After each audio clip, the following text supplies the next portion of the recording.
Lynette Oxley here for Tac SHAC Tactical TV. I'm here with Montanique and Paul.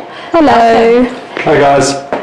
It's not that cold, but it's chilly. It's supposed to be. So it's August, so the wind started. Yeah, no, it is. Yesterday at the range, the wind came off the dam, and it was Not so just like winter. We had a client here that shot with us yesterday, and he says that was terrible yesterday on the range, and it wasn't. But it does help that I arrived there at about 6 o'clock, and then I set up the range, which makes, by the time they arrive, I'm pretty warm at that stage, because You see. my hands are at least working. Any case, do you want to talk about Tshwane University of Technology? What a fantastic experience. So Lynette and I were very fortunate to be invited to attend the bursary awards at Tshwane University of Technology's Wildlife and Nature Conservation, Wildlife Management and Nature Conservation Department. So they're the largest university in South Africa that actually does wildlife conservation and wildlife management. So that's the guys that produce all of the people that end up doing the research and working in the lodges as section rangers, not just the ordinary, jumped up game guards, and driving the tourists around and talking cock about whatever's in the bush. These are the guys that are actually properly qualified. So it's postgraduate, it's diplomas in nature conservation and wildlife management, it's advanced diplomas in wildlife management and nature conservation. It's Masters of Applied Science, because remember it's a University of Technology, not a university, and it's also PhDs. So we got to meet a great group of young people. How awesome it was! Yeah, it was one of those shining lights. Sometimes things look a little bit dark in that, and then you get into. So we travelled through to the TUT campus on the other side of Pretoria West, and it was great. The whole experience was great. It was. The facilities are in great condition. They're huge. It's big campus. And the students are awesome. Enthusiastic. Yeah. The lecturers love the lecturers. The lecturers are enthusiastic. It was so in total contrast to the shit show we see happening at Pretoria Girls High. It was so in contrast to that it was actually a very, very uplifting and experience for us. Yeah. Anyway, we were probably the only invited guests there, apart from the donors who actually supply the money for the bursaries, which is the Stud Game Breeders Association. So Stud Game Breeders is part of Wildlife Breeding Association. They're a specialised part. I think there's 5 big farms that are involved, or big operations that are involved, one of which is Parla. Yeah, we're not going to go there. I did offer to go and remove any additional furniture that but I don't think was not received well. No, it wasn't well received. In any case, and also the guys from the chairman and his wife and from a couple of the farms were there. And you'll see there's a photograph which we've got up. There we go. And they're the guys in the front on the chairs in front of the stage in the yellow shirts. And we're standing right at the back because anyway. But also interestingly, Wednesday was World Game Ranger Day. And the chairman of the Game Rangers Association, Peter Mills, is standing just next to you on your right-hand side in that photograph, or left-hand side if you're looking at the photograph, but on your right. And so we had a great interaction with all of the people. You see, so this is something which, after the last 2 weeks, the 2 weeks ago, where we had this issue with higher education, the Minister of Higher Education not wanting to renew the training qualification, the firearms training qualification. Now you get forward to these people, and these people all all of them that want to become game rangers and nature conservators have to have competence. Because they have to be able to be issued with rifles for dangerous game control, for pest control, for accompanying the people in the bar, for anti-poaching and shit like that. So now this is where the rubber meets the road. For all of these young people, so all the people on the photograph that you see, those are all postgraduate students. All the undergraduates had already been ushered out of the hall because they were about to serve food. And we know how students are. And they know how students are. So they ushered they chased all the undergraduates out, and then they put everybody up on stage, the postgraduates and the bursary recipients. Yeah. And it was a great experience. Anyway. A lot of recipients are women. A lot of women, like 70% perhaps. I think so as well. Are women. From all the walks of South African life. One of something that stuck with me is a lot of them had made small speeches to thank the bursary sponsors. Yeah. And one of them, her story was that why she's interested in wildlife and in conservation and stuff is she grew up in a village on the borders of the Greater Kruger National Park. And one of her best friends when she was growing up was tagged by a snake and died.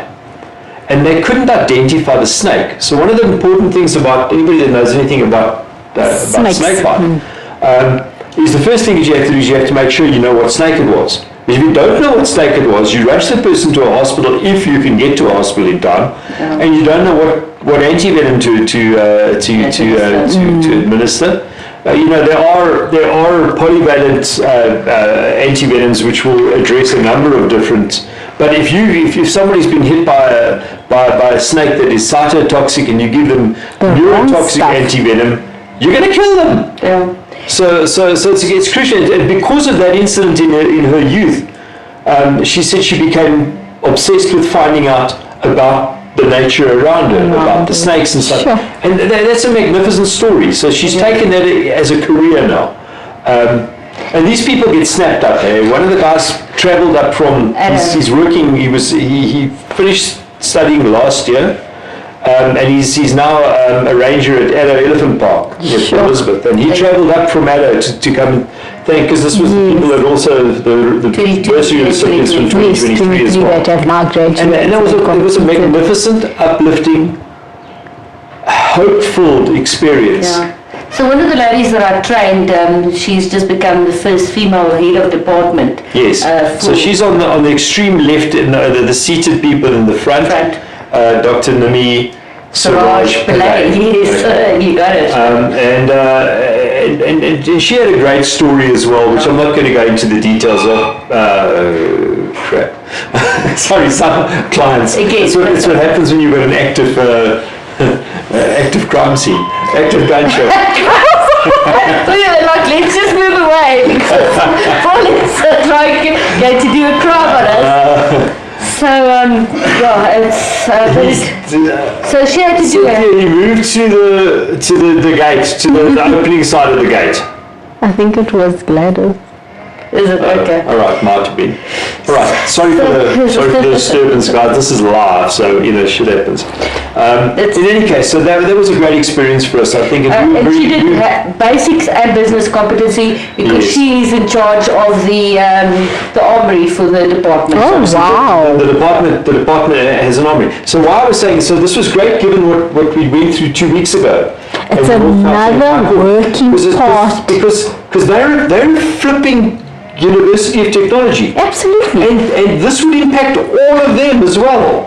It's the entire sector. Other than what we think is the firearm sector, they form a crucial part. This is nature conservation and then wildlife management. And boom, with one fell swoop, the Minister of Higher Education put all of this at risk.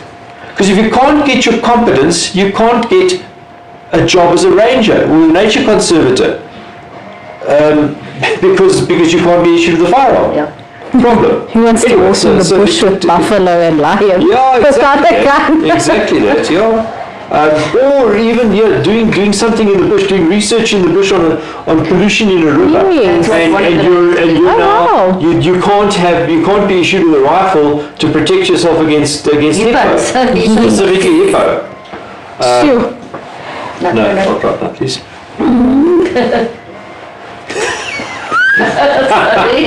Yeah, it's live. What can you say? All right, so This is a meme. A meme in motion. Baby wanted to come next to the fire. an unscripted part, and she's looking at the fire and saying, bastards, they were clustered around the fire. Anyway, so it was a great experience for us, and it's another great thing for us, another great avenue for us to spread into, because these guys are solidly on side with GOSA and with our objectives. They actually introduced us from the stage in front of all the parents and the undergraduates when they were all still in the hall. So it's another way that we can reach out and attract people who otherwise, we speak of sport shooters or hunters and self-defense. It's far more than that.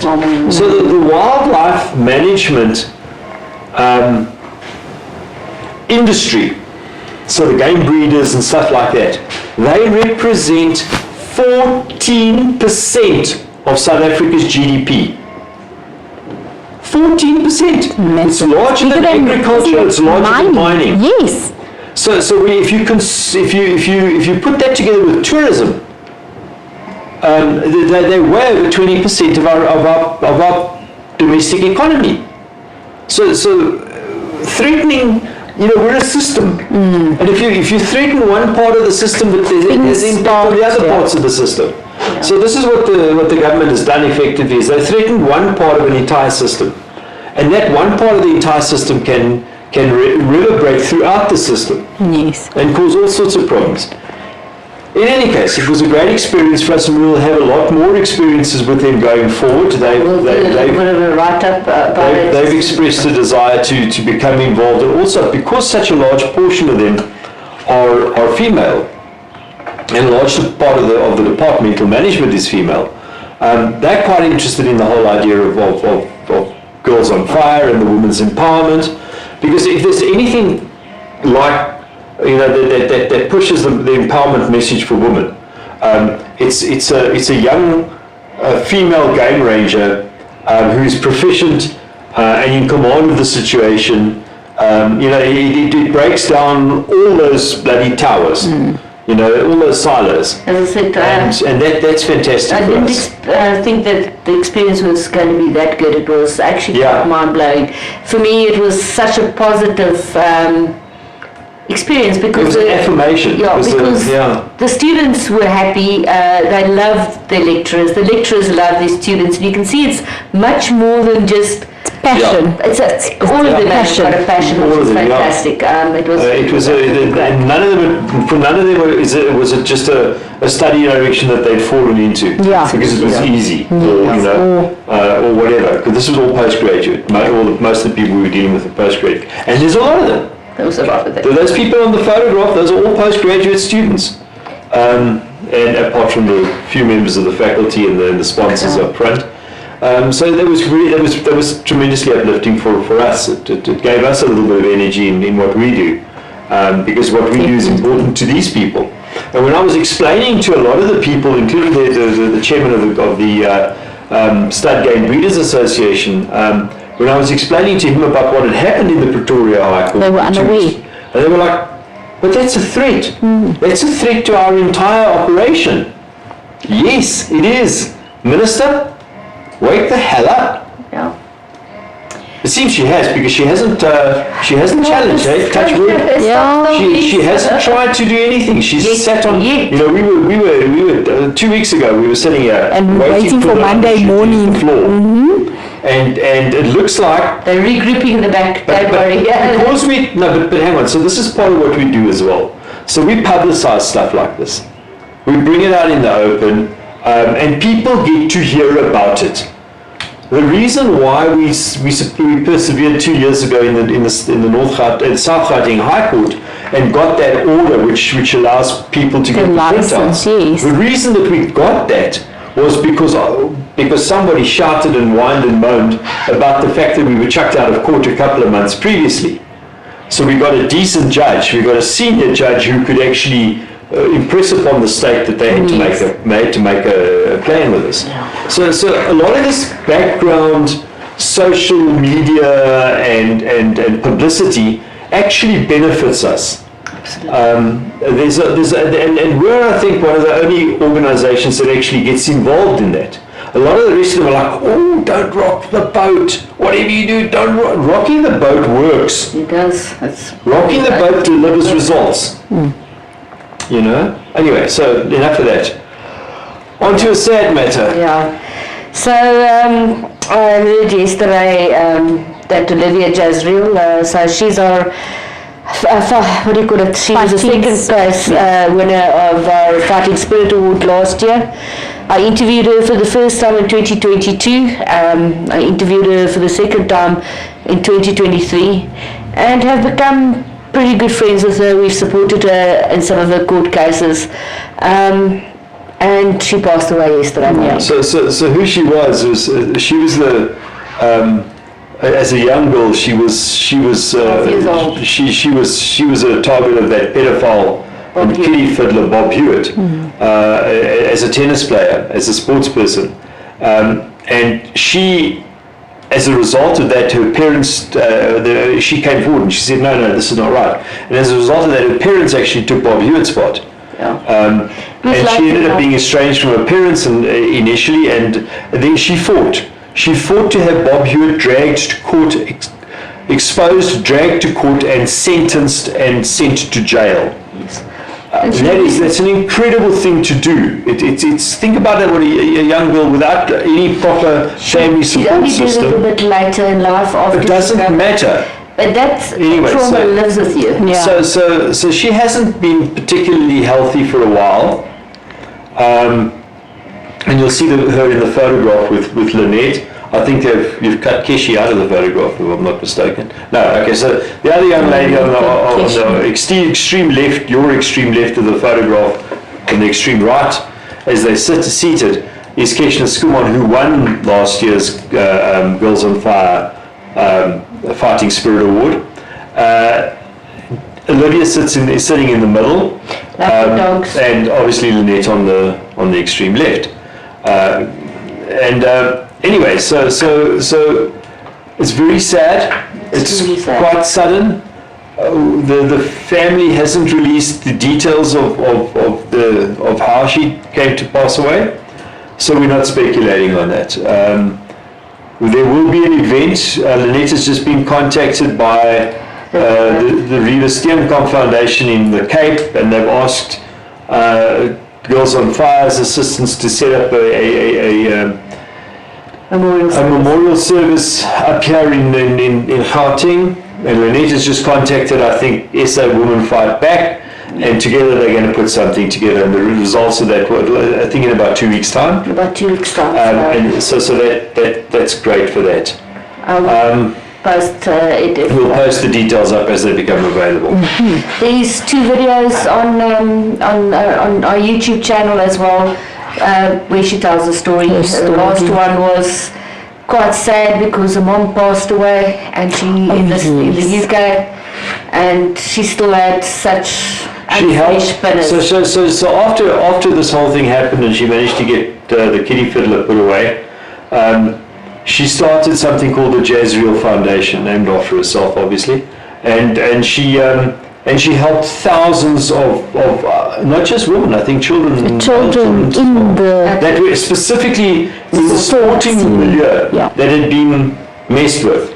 And she helped thousands of them to bring their cases to court, and to have their voices be heard, and to have the pedophiles and have the pedophiles jailed and put away. So and that's a fantastic bloody thing to do. I've interviewed a lot of her people that she helped through the years for our 16 days of action. I've had so many phone calls in the last day of people that said to me, what's happening, can we... Because we were one of the first to break the news. Yeah. Somebody, it is just, I'm extremely sad. I'm just very sad. Yeah, sorry for that, Lynette. My condolences to you, obviously, and to everybody out there that knew Olivia and felt similarly towards her. And then we have an insert from Monty. Yes. So, this past week we've had some people come in and we've had some members do inquiries for applications that are stuck at CFR. And it came to our attention, going back with the whole issue with the Eastern Cape's the lady being locked up for her dodgy business, Web Arms. Some of our members are submitting, or members of the public, are submitting their documents through companies or gun shops.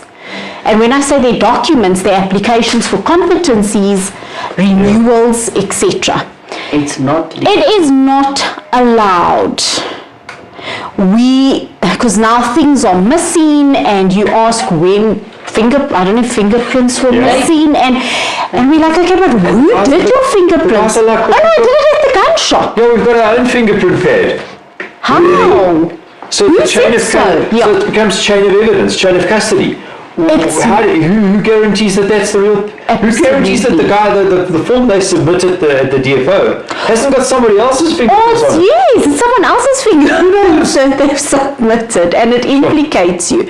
So, guys, you have to go and hand in your applications at your DFO. And it's the DFO person closest to where you live. I know there was an issue. I know at some point you could where you work, but I think they've been a bit difficult with it. So there's also a trick to that, because that might not be the place closest, the police station closest to you might not in fact be the police station under whose area you fall. Yes. It's possible. The closest police station to us here, where we sit here in our office, is Fairlands Police Station, but we actually fall under Sophia Town.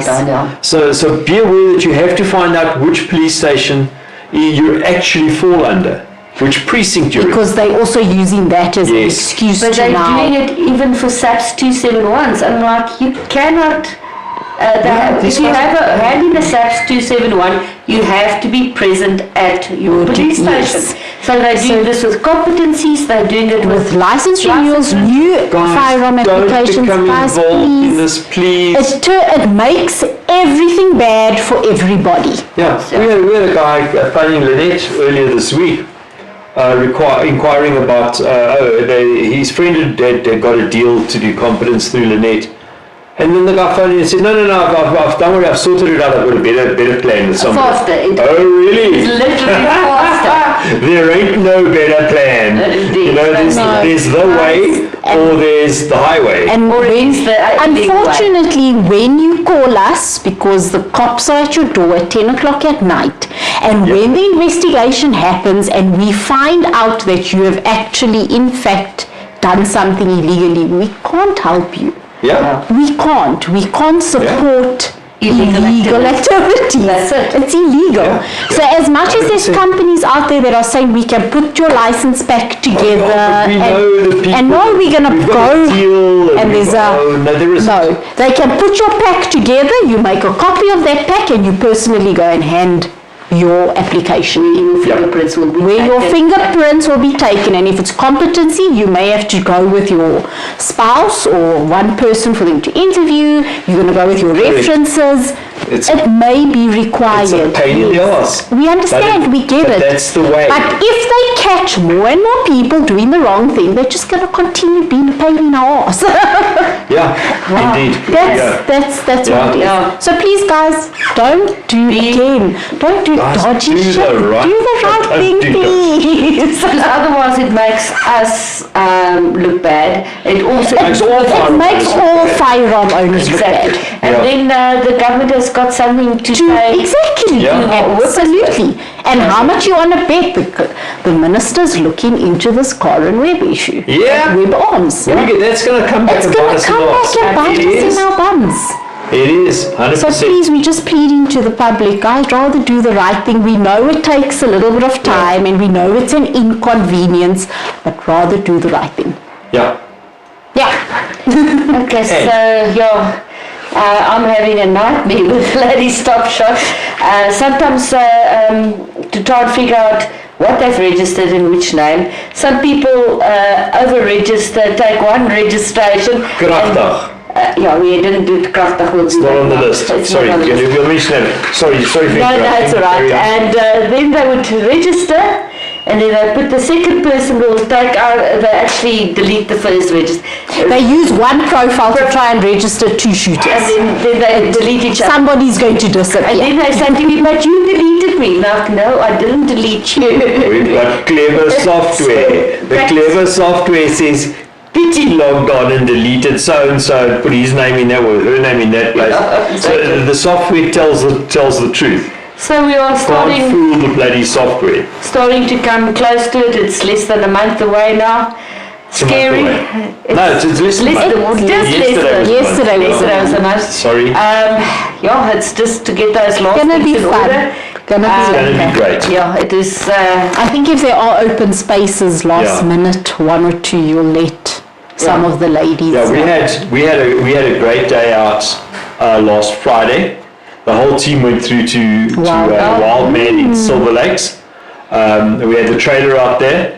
It was kind of like a shakedown cruise because we've done quite a lot of work on the trailer in the last couple of months, and worked perfectly. And everything went great, and we great bunch of people we met out there, and as you can see from the video that we made, that we launched live from there.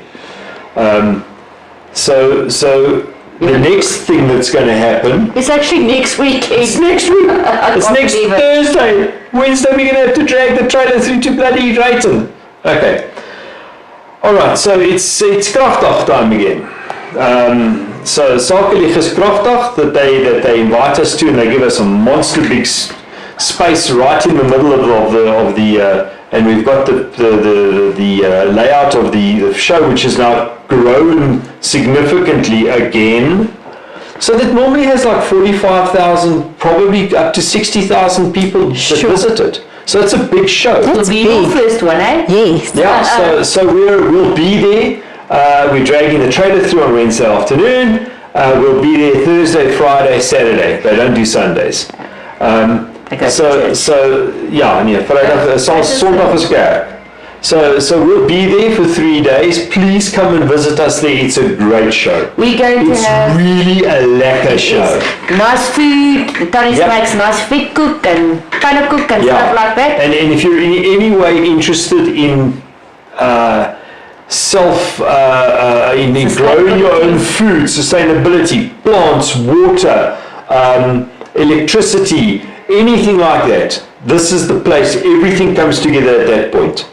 And of course we're there because firearms and the ability to defend yourself is part of that, is part of sustainability. So for the first time in conjunction with Johnson's, I don't know if you've organised anything yet, but Girls on Fire is getting it next week. So we're going to have a whole new clothing sort of line. So we'll have samples of it. What happens with Johnson's, we've had that t-shirt. Will we have any of our homosexual t-shirts by then? I've ordered some. I've ordered one. So we're going to have the t-shirt that's this girl has my six, the t-shirt that we've advertised. We're going to have it homosexual. We're going to have some jerseys, some. You'll love it, guys. I identify her as an homosexual. I love it. It's got a whole bunch of cartridges. I wonder if they'll allow it at the Olympics. Yes, they would. Discriminatory, if not. You won't be able to buy you won't be able to get the t-shirts there, but you'll be able to order. You can order it. We have samples, and within a week, delivered. Johnson's delivers it to your home. Free of charge. Free of charge. That's a massive thing. And it supports the course. It's all of the girls and stuff will have. This girl has my six in the back.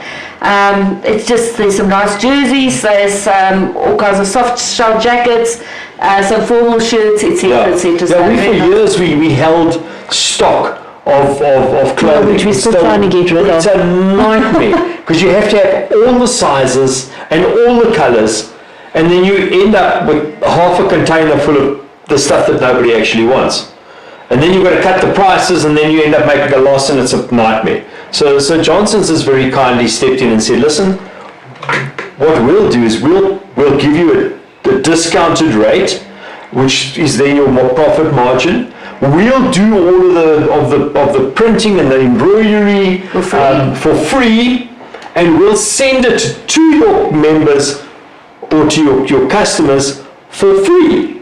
So, and I've had 5 shirts delivered already. Oh, wow. Really? Yeah. Okay. So, Well some to the south in Walkerville, there was some in in Hatport, and yeah, people are receiving their shirts. So, Oh, that's magnificent. so it is really like That solves a huge problem and for us. I do want to apologise to Michelle for doing things until the last moment, because I only got the orders in yesterday, which but they will have my samples ready on the 7th. There were samples for the show. Yeah. Okay, so we'll have. I have to have some of this stuff from my own stuff, which I have to wash and Yes, put yeah. on display, which you can also order, which I got last year. Okay, fantastic. So all good stuff, guys. All good stuff. And then we had an introduction to handguns 2 weeks ago. No, it was last week. Last week? Saturday. Your hell. Yes, it was. Yes, it was the Saturday after the Friday at Silver Lakes. It was absolutely Sure. fantastic. It was what a lovely mixed group of women. Yeah. It was so interesting. We did. So that's the ladies' introduction to handguns course. So we'll with have Girls another Fire. one on the 5th of October. And I think it's the end of November that we actually have that. The long guns. The long guns. We'll Okay, start that's gonna be advertising popular. Yeah. So a little bit more difficult. We're busy training all of our ladies up. Also, some of them that don't have long gun experience. So it's a growing experience for the whole organisation as well. So it's And it was evident in Saturdays. We Yes. saw ladies Okay. who partook in top shots 3-4 years ago, Who have been range officers. who became range started to officers, present the and now they are presenting, and they are taking on the new range officers. Wasn't it? Was it's the handing over of the guard? What do you Of the baton. Baton. You know, so this is the thing. This is about. So lots of people are doing lots of stuff, and that's cool. But we're creating legacy stuff. Our whole purpose is to create legacy stuff. Is not to be a flash in the pan, not to make a profit out of it in the short term. The purpose is to create legacy stuff. For us, to create. As the leaders, I have trained up new leaders, and those new leaders are coming through now, and they're taking on their own projects. Yeah. That's legacy. That's deeply rooted in absolutely the fantastic, community. and to just see that we've got three newly trained range officers that I've just sponsored to get their range officer qualifications, and some of the other ladies just stepped back and let them handle it, and all 3 of them were absolutely great. Fantastic. In their own way. In their own way. and Candace. Very tall Candace. And short, And very short Alfie, yeah. And Snowy, which is a very pretty lady. oh yes. Anyway, Rika, so yeah, it's all good, guys. We've created legacy. We've created, and we've been on air now for 3/4 of an hour. Can you imagine? Hey, Holy, okay. don't let me talk.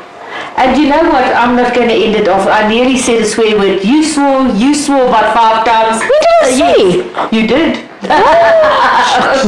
So I'm not going to say that, the word that I want to say. Guys, have a great weekend. Cheers. Before the next weekend. race. Yes. Cheers. Cheers. Bye.